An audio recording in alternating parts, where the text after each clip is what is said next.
Darmos atenção, nós vamos perceber que a filosofia ela vai surgir justamente na Grécia, o milagre grego, a partir dos filósofos jônicos. Os pré-socráticos eram, por essência, os primeiros físicos, também conhecido como naturalista. Então, a visão paulina de que os homens contemplavam a natureza e, a partir da contemplação da natureza, reconheciam algo de divino, não é nenhuma novidade. Paulo está falando a partir de uma cultura greco-romana. Havia todo um contexto histórico no qual o apóstolo dos gentios estava assentado. Então, ele não cita nomes, ele não cita povos. Todavia, se nós fizermos o apanhado, como nós vamos fazer ao longo deste curso, dá para ver que Anaximandro, Tales, Anaxágoras, Pitágoras e tantos outros filósofos ditos como pré-socráticos falaram acerca dos deuses, falaram acerca das divindades e o falaram a partir da natureza, na busca pela essência comum, na busca pelo fundamento de todas as coisas. Eles estabeleceram, claro que um vai dizer que é o número, o outro vai dizer que é o apeiron, um vai dizer que é o fogo, o outro vai dizer que é a água, algum vai dizer que tudo flui, que é o caso de Heráclito de Éfeso, Pantarrei, tudo flui. Porém, nós vamos lidar com isso ao longo do curso. O que é importante é que nós temos que entender, como eu estava declarando, que além dessa visão teológica acerca da cognoscibilidade divina, nós não vamos nos prender apenas a isso, aos argumentos filosóficos teológicos. Mas também levantaremos ao longo deste curso algumas hipóteses científicas acerca da origem da religião primitiva. Como é que começou o fenômeno religioso? Pois bem, além dos seus posteriores desdobramentos funcionais nas principais civilizações antigas, a religião começou em algum lugar. Se há indícios de onde começou, como ou porquê, bom, nós vamos debater se há como chegar a este tipo de conclusão.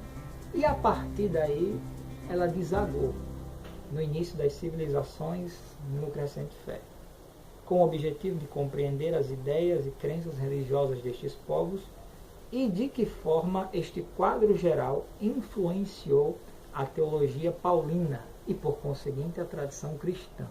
Como eu disse no início, Paulo ele não era uma tábula rasa, ele fala a partir de um determinado discurso, ele está dando continuidade a uma lógica greco-romana. Poderíamos pensar nas palavras de Santo Agostinho. O que agora se chama religião cristã existiu entre os antigos e não estava ausente do arvorecer da raça humana até que o Cristo veio em carne. E a partir de então, a verdadeira religião, que já existia, passou a ser chamada cristã. Ou seja, muita coisa de que existe no cristianismo e muito mais concernente à doutrina do apóstolo Paulo, que é considerado o sistematizador do cristianismo, já havia ali em algumas correntes filosóficas gregas, em alguns pensamentos romanos, e, obviamente, na tradição religiosa judaica. Porém, a essência da revelação é o que nós vamos tratar. Há um teólogo chamado Millard J. Erickson, que no seu livro, na sua obra de Introdução à Teologia Sistemática, em 1997, declarou, ao começar a sua argumentação acerca da possibilidade dos seres humanos, finitos, tal quais os são, conhecerem a Deus. É o que eu falei no outro vídeo. Será que dá para o ser humano conhecer a Deus? Será que ele tem essa capacidade cognitiva de entender as coisas e, no caso, o maior de todos os seres, segundo os teólogos, Deus? Pois bem, dá para o homem finito tal qual ele é entender a Deus infinito, pelo menos por definição tal qual é, como sendo algo impossível para Erickson, exceto por via de uma própria manifestação divina. Ou seja, Erickson acredita que o homem, por ser infinito, não consegue compreender a Deus que é infinito. O homem finito, Deus infinito, não há como ter compreensão daí, exceto se Deus mesmo quisesse revelar ao homem. Aí seria outra questão. Ele classifica a revelação de Deus basicamente em duas, Erickson. Ele diz que existe a revelação geral, que é aquela que nós falamos inicialmente, e a especial.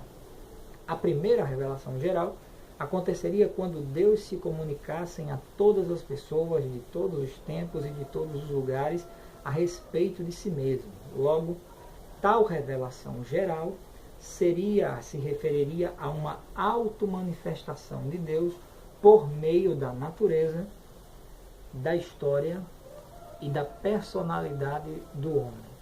Segundo Millard Jackson, Deus se revela para todo mundo, na natureza, na história e na personalidade do homem. Há algo na natureza que quem contempla diz, não, Deus existe.